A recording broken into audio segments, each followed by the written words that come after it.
Gonna be honest, I feel a little stuck.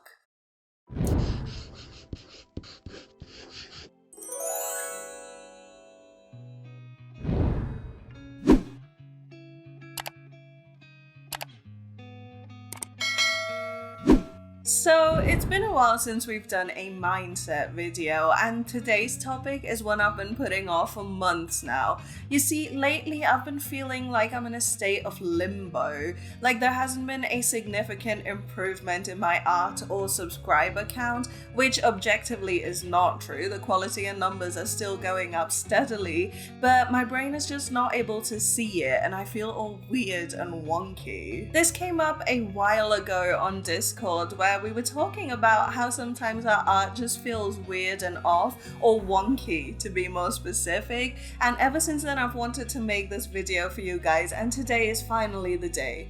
Today we're going to embrace the wonk. This is not going to be a step-by-step tutorial type video for those of you who came here for that. I'm sorry, and I'll have one up next week, I promise. But today, for those of you who want to stay and do some mindset work, we're gonna get a little weird. As always, if you enjoyed this video and learned something today, please remember to like, comment, and subscribe. It helps me out so much, and it also tells me you'd like to see more of these, so make sure you do that. Come check out my socials and Discord server, but without much further ado, let's go ahead and embrace the wonk.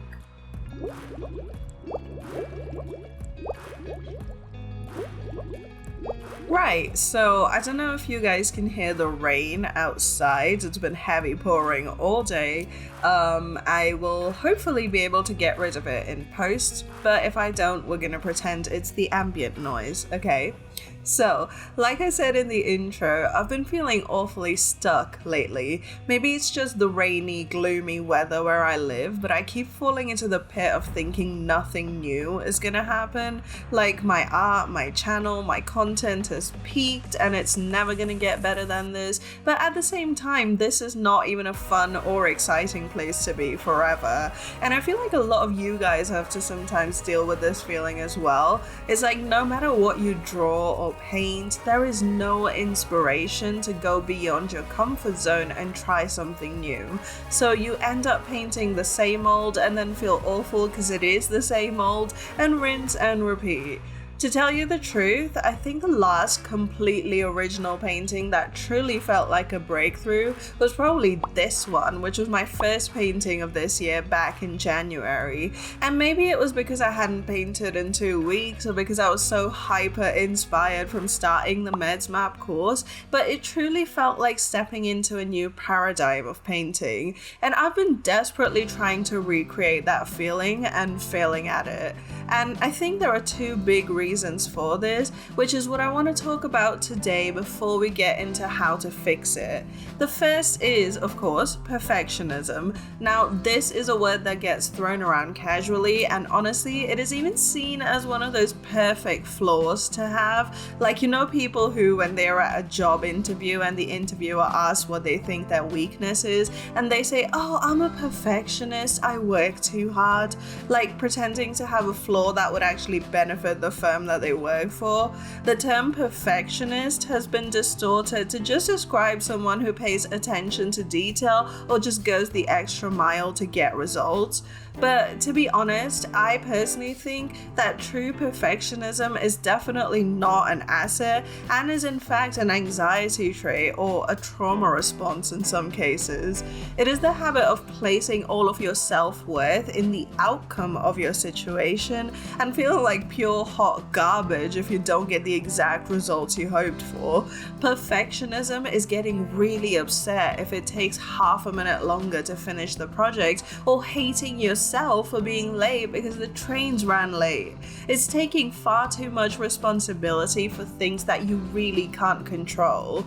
And, you know, as with most bad habits, we learn perfectionism quite early in life, either by looking at the adults around us or through internalizing their words. For instance, I always got really good grades, but I remember several times when, instead of being allowed to appreciate my grades, I've been asked to hyper-focus on and feel upset about the marks that I lost or where I went wrong in an exam. And that kind of thing is so common. I'll bet every one of you you guys has gone through it too. And so it is no surprise that our brains are now wired to only find flaws in our work and not even notice or acknowledge the features of our painting that make them so wonderful and unique. And that, to me, is the essence of perfectionism, is that inability to see anything but the quote imperfections in our work. It doesn't make us want to work harder, it doesn't make us an asset to the team, it just makes us miserable and perpetually unsatisfied. The other thing that fuels this dumpster fire is being an artist on social media. This is another thing that we were talking about on the Discord server, is the fact that social media has become such a huge part of the creative process. Now, I don't want to go down the boomer route of being all, oh, social media is terrible. Back in my day, we kept our art to ourselves. Nope, social media is a huge part of the art scene, and it allows us to reach audiences we never would have otherwise. That said, however, it is a deeply flawed system, because not only do you feel the pressure of needing validation through post engagement, you actually get penalized for taking any time off. All the big YouTubers you see, or the wildly popular social media influencers, they have at some point had to upload daily or several times a week at least. And that is the kind of posting schedule that is promoted on social media, because those are the posts that make more money. Viewers want new content to distract them from everyday life, and social media platforms exist solely for this purpose. However, as a creator, there is only so much you can do without compromising on quality.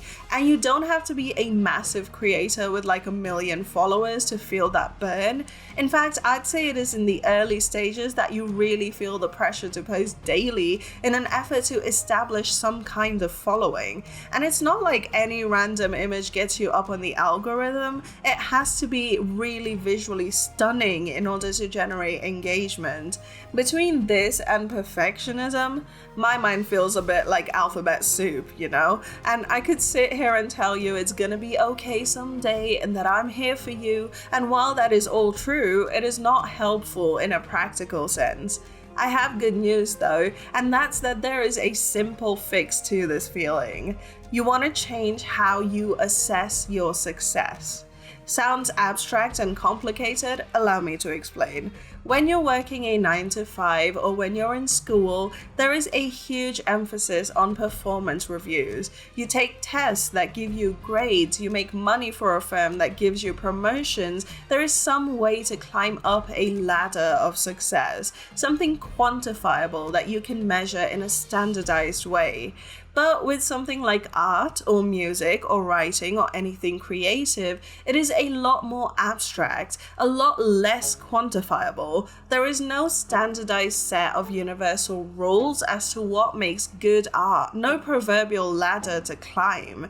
It is subjective and changeable, but our brains are heavily programmed to seek out some way of quantifying progress, some measure that tells us how we're doing on our path. We want to see numbers, and what is the first thing you think of when it comes to numbers?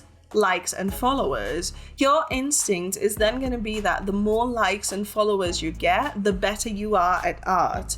And that would make sense if there was a linear relationship there, because guess what? Social media algorithms don't care about the actual quality of your work. They care about how eye-catching it is. You could have the most detailed, intricate Art Nouveau piece with the flowy lines and design motifs, and you'll still be upstaged by someone who did a 10-minute painting of naked Marge Simpson.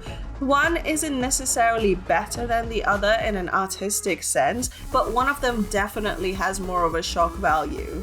Obviously, it is the Art Nouveau one. So, in realistic terms, social media posts don't work as a measure of how well you can paint. They are not based on a linear quality scale at all. And you could be improving at the speed of light and not even know it because you're still at 10 likes and 3 comments asking you to DM your art to some paid promo page.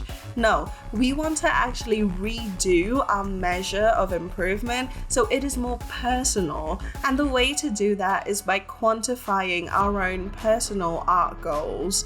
This can be tricky because, well, first of all, a lot of us don't even have art goals in a real sense.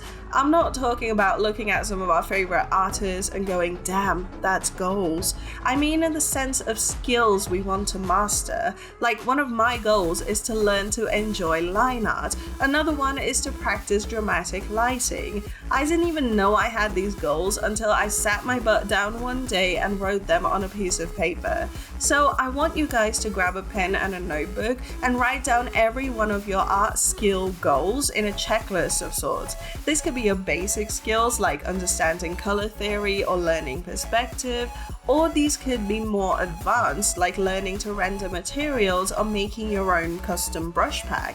These could also be meta, like being more efficient and completing a painting within X amount of time, or like I did recently, saving up for a graphics tablet or other art supplies. The point is you want to have a defined set of goals that are black and white, so you know for sure if you've achieved them or you haven't. And obviously your next step is going to be going through and checking off these goals one by one. Not only does having solid goals help you work in a more streamlined way and grow and improve a lot quicker, it also rewires your approach entirely. Because now, instead of tying your happiness to a random end goal like how many likes your art gets on Instagram, you're putting all your energy towards enjoying the actual process of improving your skills. And guess what? Over time, your subconscious mind is going to reprogram itself to now start noticing all the ways in which you are improving and all the new skills that you're gaining. And then when you do see weird bits in your art, instead of spiraling down a hole of self-loathing, your mind is going to start seeing these quote imperfections as nothing more than indicators of areas where you can now set new goals. Now these mistakes become opportunities for you to achieve even more quantifiable growth, because no matter how much social media engagement your art receives, you are rooted in something a lot deeper. You are focused on your internal journey, not external approval. And that, my friends, is how you embrace the wonk.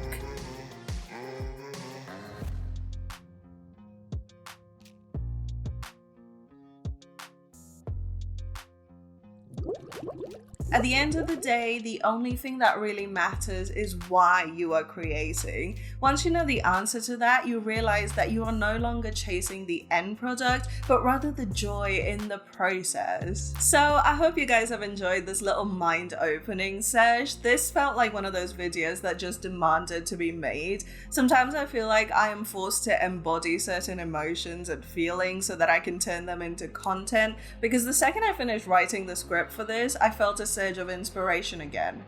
I don't even question it anymore. So what are some of your art goals? Let me know in the comments below, because I'm really curious to know and maybe steal some of your art goals. Look, sharing is caring, okay? No, but seriously, I am curious to know what your goals are, so make sure you let me know in the comments below. And if you enjoyed this video and learned something today, then please remember to like and subscribe, because it really helps me out so much. As always, remember you can grab exclusive content over on my Patreon. I have well over 70 Patreon exclusive tutorials on there already, and I put new ones up every single Friday. So if that's something you're interested in, I will leave a link to that in my description below. Or you can support this channel by ordering a commission from me, or just come say hi on socials. Instagram and Discord is where I'm most active. I'll leave all of the links in the video description below. But with all of that said, thank you so much for hanging out with me today. I hope you've enjoyed it as much as I have. Check out some more mind-opening videos up here, and I'll see you guys on the next one. Bye!